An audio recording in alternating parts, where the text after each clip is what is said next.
Welcome to BIV Today, the daily podcast from the newsroom of business in Vancouver. I'm Kirk LaPointe, publisher and editor-in-chief. The pandemic sent a lot of people home to work and gave rise to concerns about data we were suddenly dealing with and dealing with less security and all that. The Russian invasion of Ukraine also raised awareness of the vulnerability of our data and systems.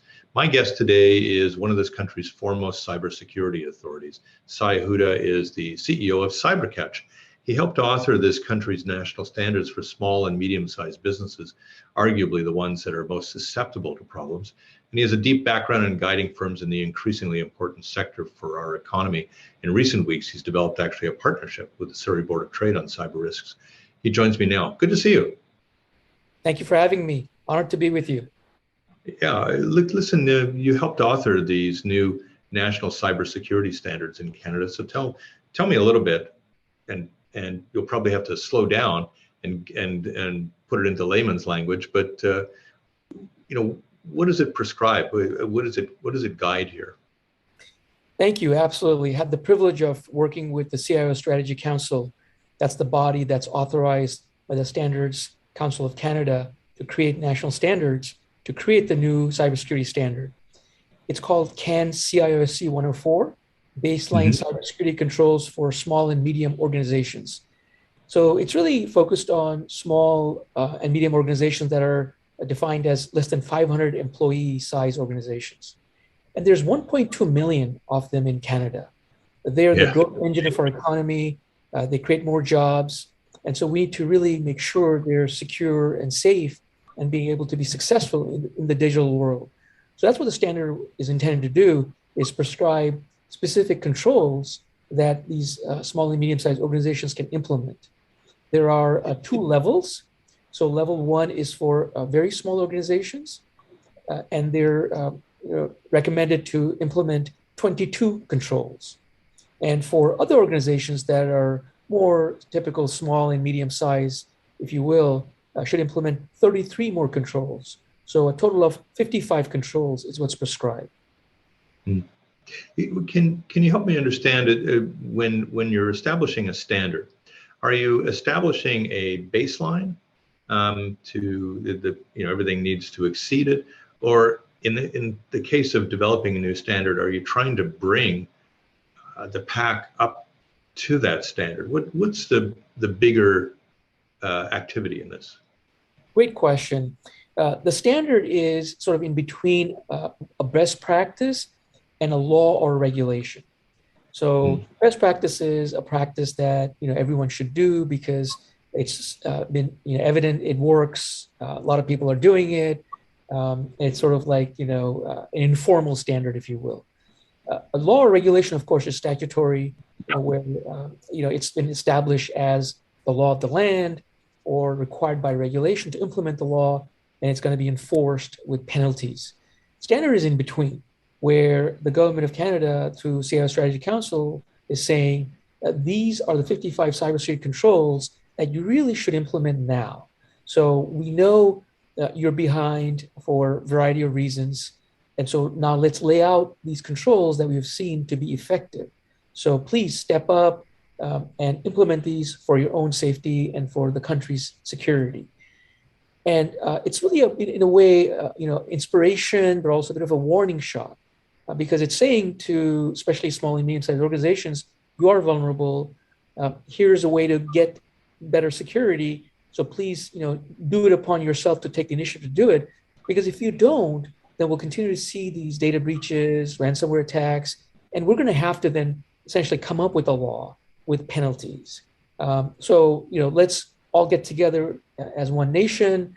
Let's be proactive and be secure and safe and make the country safe. So it's a combination of inspiration, but also a bit of a warning shot to say, let's do it. Otherwise, we'll have to really force it down everybody's throat, which we don't want to really do.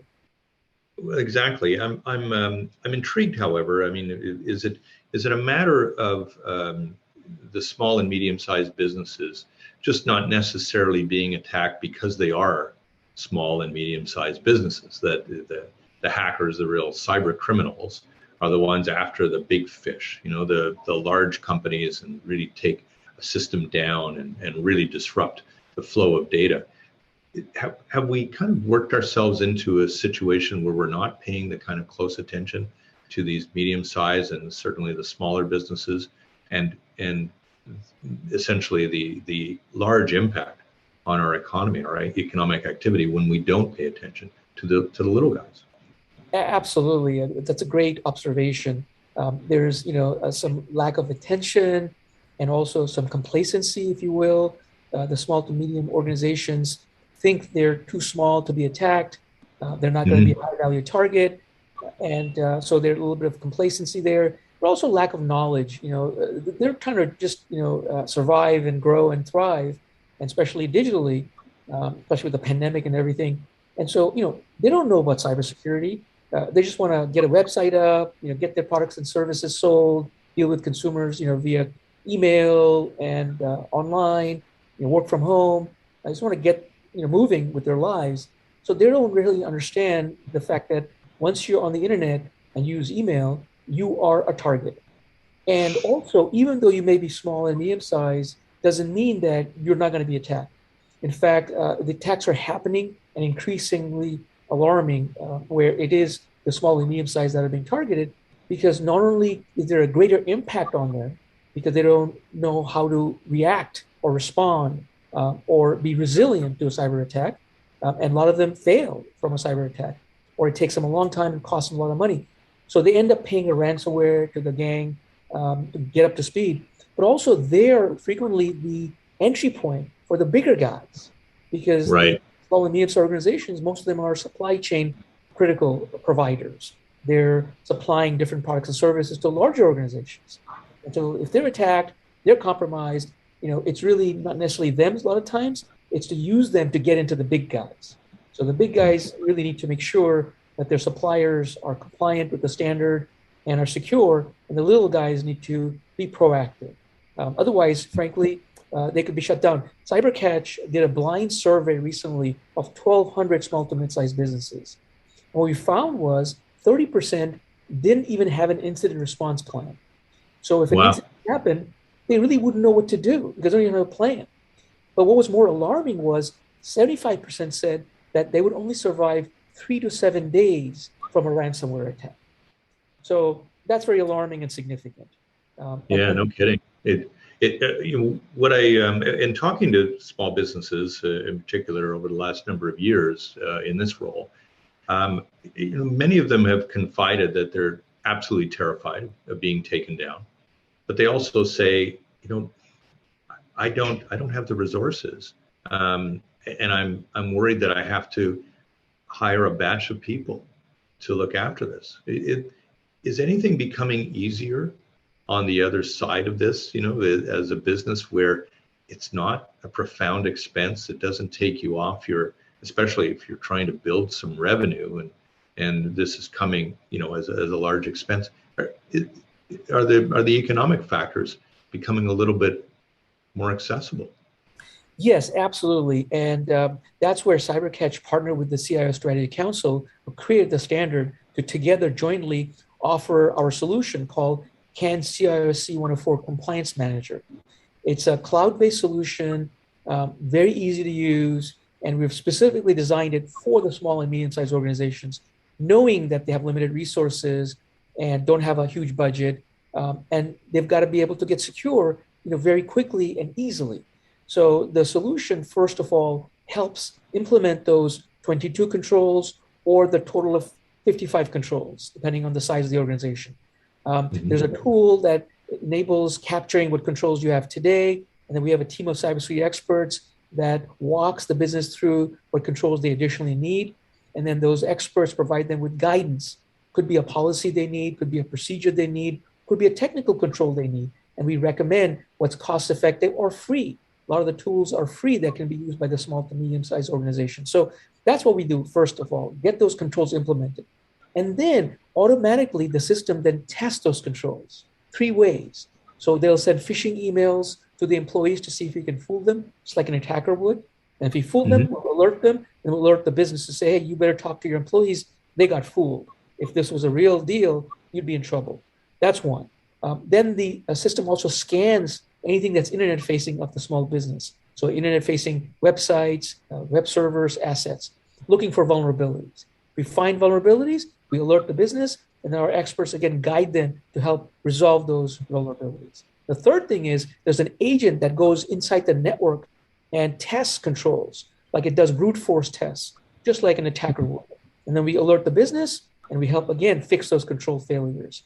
So that this way we help them implement the controls and then continuously test so that they stay compliant and secure. If there's any holes, we fix them before the attackers can exploit them. That's how we are able to provide this continuous compliance and security to small businesses. Is it relatively affordable, though, Sahir? Yes, it is. It's based on the size of the organization. So anywhere from 20 plus employees, 50 plus employees, all the way to up to 500 employees. So we're specifically designed it where it's 500 or less employees or less than 500 employees, and we have based it just on the size of the employees. They only pay one fee. That's it. It's frankly the price of one or two laptops. That's all the price they pay. For that, they get the controls and they get security, constant monitoring. Yeah, you mentioned earlier the idea that sometimes the attackers come after the little guy, so to speak, in order to get at the big guy. Are we entering an era, you think, where the big guys just won't do business with the little guys if they don't comply, if they don't have standards like this? Yes, that's a great point. That's where we're evolving to, because the larger players are realizing how critical their supply chain is and it comprises of small to mid-sized organizations. So the standard is a good way now for the big guys to be able to tell the little guys, look, don't listen to me because what I say to you might be different from somebody else. Here is the government of Canada through CIO Strategy Council saying these are the 55 controls that everyone in Canada should have, but that's less than 500 employees. So it's a uniform, consistent approach. And that way, don't listen to me, go implement the standard. And therefore, you'll be secure, and then we'll be secure. So that is what's starting to happen now. And we see that happening across Canada. And it's a good way because then now it's uniform. It's not patchwork. Some business has 30, some business has 20 controls. Some big guy tells somebody to put in 85 controls. Somebody says, no, 20 controls. So the standard is now saying no more of that back and forth ambiguity. Let's be clear. We spend a lot of time trying to figure out what would be the right level of controls. And this was based on a lot of research, looking at other standards, like in the US, there's NIST 80171. And we came up with these 55 because this is a baseline. So what we're saying is this minimally you should implement. If you're a little bit more risky from a cyber risk profile, you should probably implement a little bit more. And if you're very small, then start with the 22. But if you're small to mid-size, you need to have the 55. So I think it's a really great leadership. And frankly, this is the first standard of its kind in the world for small to mid-sized organizations. So it's really terrific that Canada is taking a leadership position, and we see other countries emulating Canada in the future. And Canada is now a big target, especially with the Russia-Ukraine aggression going on. Yeah. I mean, because of our outspokenness about this conflict, obviously it makes you quite the target. I want to get to that in a second, but I want to stay with that one point about government. And I was at a conference recently on tourism and hospitality, and the federal minister is responsible for it, really was encouraging everybody in the room to sign up, get on with registering and bring yourself into participation with this, because the government actually has some funding for small businesses and medium-sized businesses, doesn't it, right now? Yes, absolutely. The government has subsidies. There's innovation centers around Canada. And we're actually going to put up a list and make it publicly available because it's not well known. But absolutely, great point. So a small to mid-sized business who signs up can actually get some of the investment back, absolutely, which reduces the cost further. But it's really just, for survival, frankly, and success. Because if you use email, you are vulnerable. If you have a website, you're vulnerable. And so which small to mid-sized business doesn't use email and doesn't have a website? You have to be successful. So it's just a little bit of an investment to say, let's run the business properly, let's run it clean, and let's really make sure we're protected. And therefore, we also help the economy. Because, if we're attacked, we could be the weakest link that could be the cause, for the bigger problem that happens. Yeah, sure. Let's talk a bit about what we've got currently taking place in Ukraine, and obviously with Russia. Russia has always been associated with a great deal of hacking, a lot of malware and ransomware that's entered the system. But interestingly, this hasn't made a lot of news so far in the month or so since the invasion. Is it just because we're not noticing it, or is this maybe a myth that we were going to be really susceptible to a lot of attacks? What do you think? Yeah, I think it's a combination of attacks happening and not getting reported. So, there is no, for example, law today that says that you've got to report an incident within this time frame. It's really more voluntary. And so small to mid-sized businesses can contact our CMP. There's an NC3 unit. They can contact local police. So that is an area where I think there's room for improvement. And I think eventually it's going to come. But the standard actually says you should have an incident response plan. And part of that is to contact law enforcement promptly so they can be of help. But of course, the goal is to not to get to that situation so that you're having to contact law enforcement. And what are they going to do? If your data is already gone or ransomware is already in there, it's a little bit late. So part of that is that there's attacks happening, not getting reported, or it's taking a while for us to hear. Like recently, a medium-sized healthcare organization in Canada got attacked twice by two Russian ransomware gangs within days. And so that's a case where they didn't patch, and they got attacked with the ransomware, and they were trying to respond to that, and they got attacked again, within a day by another ransomware gang. So it took a while for that to become, public knowledge. So that was as an example. But the other part, though, is that you will start to see retaliation now. Canada's not buying oil from Russia. Canada's part of the allies with the economic sanctions, a whole host of measures. And so, Putin is really angry, and he's feeling the pain. The Russian economy is about to fall apart. And so what we see is a lot of chatter and a lot of activities, if you will, where we can expect Putin to sponsor these gangs. So there's Conti, for example, that's a Russian-speaking gang. Sandworm, that's directly sponsored by GRU, a military of Russian government. Those guys are going to be tapped into by Putin because they're a couple of steps away from him. And they're going to come after Canadian businesses and use ransomware. Because with ransomware, you can not only shut down the operations, but you can also get money. And so you can say, hey, we want $1 million Bitcoin right now. Otherwise, you're going to be shut down for days and weeks. And so that's a way for him to inflict pain, but also get some money for Bitcoin back into the Russian economy. So unfortunately, we can expect some Russian, ransomware attacks happening. They're also very good at placing backdoors.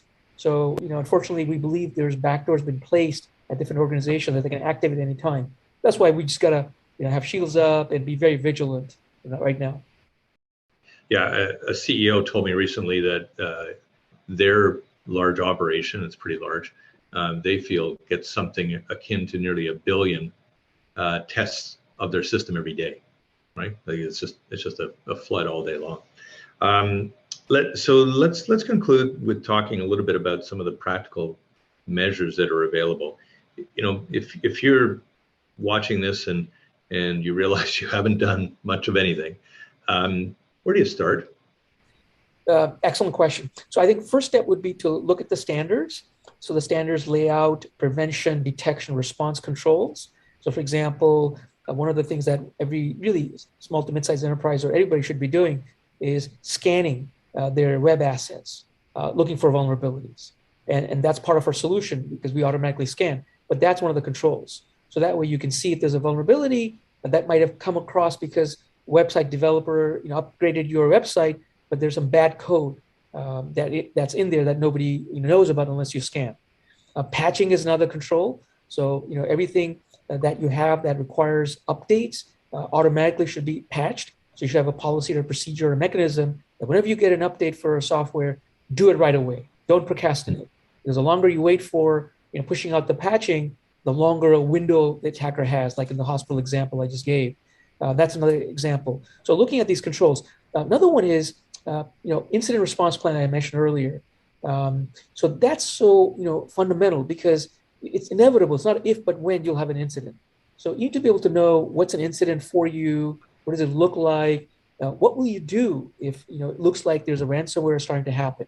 Who will you get together in your company? What kind of decisions will you make? How quickly will you be able to get up? About. So that's what an incident response plan does, and you got to test that plan also. So those are some of the controls. So start with the standard, and then start to implement these controls. But some basic fundamentals have to be there. Like multi-factor authentication. So anybody that is using anything of value, like accessing a financial database or having people that have access to a lot of data, should be using beyond two factors. So instead of username password, you've got to use multi-factor. And it could be either an application, an app that's an authenticator where there's no code sent to you, if you will, via text. That's the safest one. But even getting a one-time passcode via text, is not 100% safe, but at least it's better than not using it, if you will. Because then you can go to your phone, a code saying, are you really the one who's logging in? And if you're not, you would know if somebody has stolen your username and password trying to log in. So that's a fundamental control, especially for privileged users, those folks that have keys to the kingdom that one should have. Last issue. I mean, obviously, when we're on networks and everything, there's a vast amount of vulnerability that's there.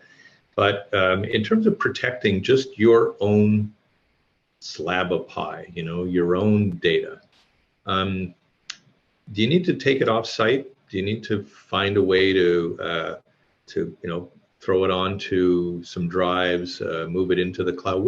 What do you do so that if in fact your network is disabled, you might still have some access to the data that's there?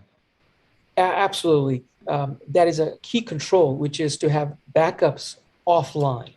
So, whether I'm an individual user or I'm a business, my backups have to be offline. Because these days, ransomware is so sophisticated that it will actually hunt for backup files. So if you've got a backup file on the same laptop or the same server, guess what? That also will be encrypted. It'll easily find it. So what you've got to do is you've got to take a backup, at a certain frequency, depending on the nature of your business. Could be daily or could be at least every other day or at least weekly, and have it offline where it's not going to be accessible by the ransomware or the malware because it can't connect to it, and therefore it cannot encrypt it. So that's a very basic, control that every individual, but also business, should really do, is have backups and have backups offline. We could go on forever. I mean, I think there's some very, very good advice you've given us here today, Sai, and I really want to thank you for your time today, and best wishes with the company. Thank you so much. Great to be with you. Sai Huda is the CEO of CyberCatch, and we've been talking about cybersecurity in this age of a lot of vulnerability. I'm Kirk LaPointe, publisher and editor-in-chief at Business in Vancouver. Thanks a lot for watching. We'll see you again.